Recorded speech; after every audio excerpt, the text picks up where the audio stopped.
So if you're talking about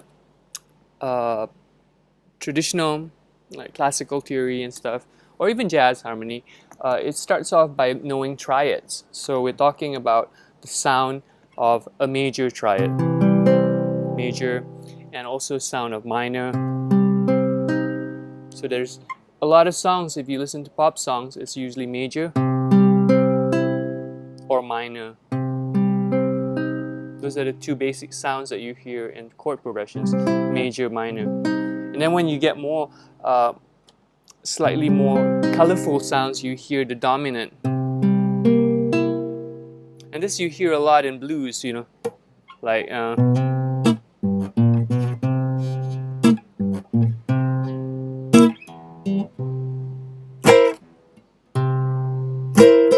so you hear blues, and in blues it's called a static dominant, where it doesn't really need to resolve. It's just the one chord, 1/7, and it just stays there, and it creates kind of a vibe.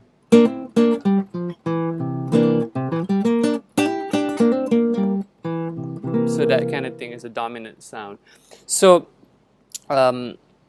those are what we typically hear in pop harmony, classical harmony, contemporary music. But in jazz harmony, there's 4 chord types. I mean, there's a lot, but the way I look at it when I started out was these 4 were the most basic sounds before you're talking about tensions and 9s and 11s and 13s and all that. If you have 4 chord types, the main ones that you need to know are number 1 is a major 7. So what's a major 7? A major triad is 1, 3, 5.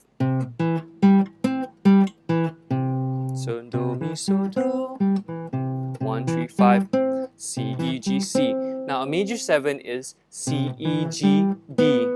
So it's 1, 3, 5, major 7, C, E, G, B. And you can do this same C, E, G, B on any note from starting on any root. So it could be on F, E, E flat, on G, A, B, C. In fact, that starts sounding a little bit like Snarky Puppy or something. Like that kind of movement where it's the same kind of parallel harmony, same chords meaning. Okay, so now major 7 is the first one, okay? Now the second one is what's called a dominant 7. That's the one that I told you we hear in blues a lot. And this is the difference between a dominant 7 and a major 7 is the major 7 has C, E, G, B, 1, 3, 5, 7.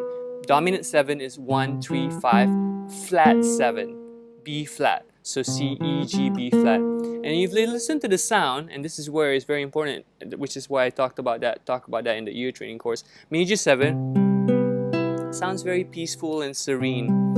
And dominant 7 to me sounds very bluesy, you know, or jazzy sometimes. So you have major 7, kind of serene, relaxing, and dominant 7, which is more bluesy.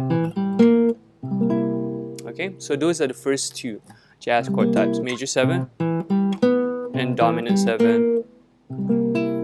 Now the next one is something that happens a lot in neo-soul, R&B, funk, jazz. It's called a minor 7. And the minor 7, instead of like the 1, 3, 5 flat 7, C, E, G, B flat, you have C, E flat, G, B flat. And this sounds like this. And you hear this a lot in like R&B.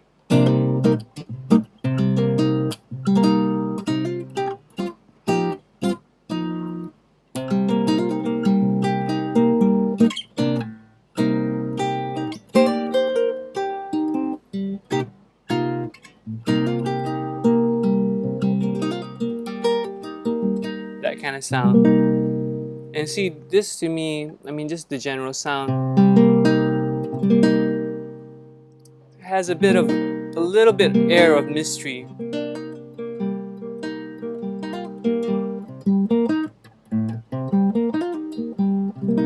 It's a bit more sweeter sounding than the dominant.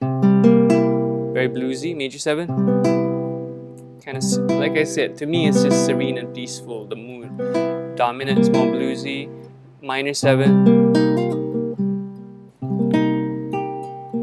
Okay, and the last one is a minor 7 flat 5. So this is a bit darker. So minor 7, you had C, E flat, G, B flat. Now what we're going to do is the G natural is the 5th, we flatten it to the G flat. It's going to be darker already. Okay, so you're going to get.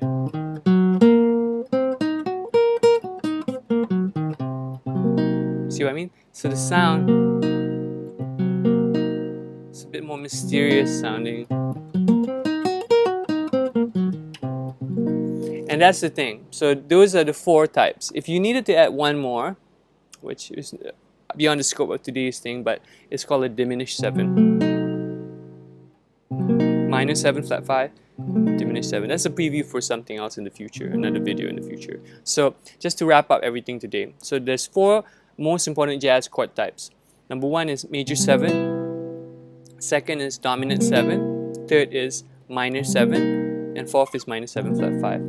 I mentioned in the title how to use them. The main thing to use them is like major 7s are usually very peaceful kind of jam chords. So you can be static and stay on it.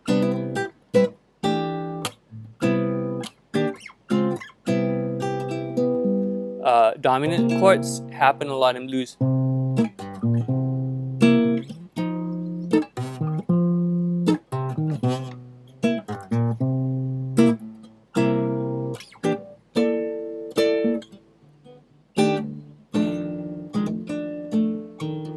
Okay, minor 7s are a very typical R.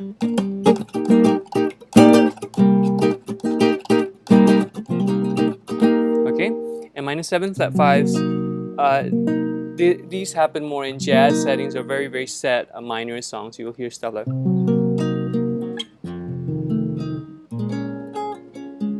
You know? So that's kind of an introduction to this topic. Now, I'm trying to make this very, very compact. A lot of these topics I go into more in depth in the ear training course. The link is included there. So if you guys are really interested in developing your ears and hearing this thing, doesn't matter whether you're in Kuala Lumpur or you're anywhere else in the world, you can sign up for the ear training course.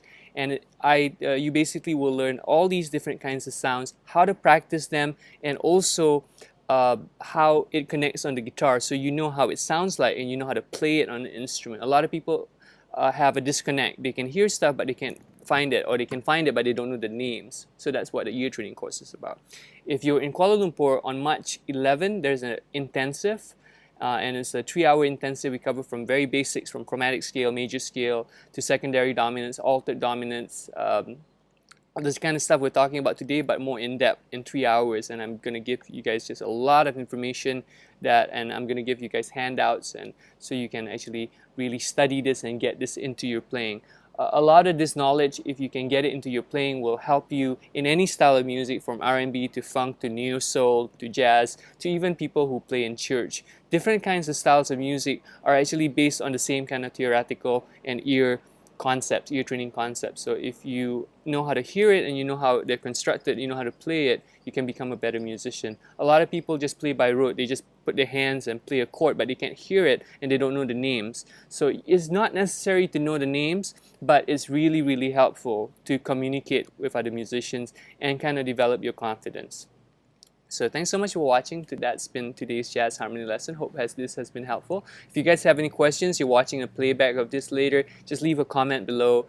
Remember the 2 things you can sign up if you're interested: the ear training course and also the intensive on March 11. We're having an early bird promotion that ends on February 28. Sign up for that, and I can help you guys more in depth during that class as well. So thanks so much, and see you guys again next time. Bye. Peace out.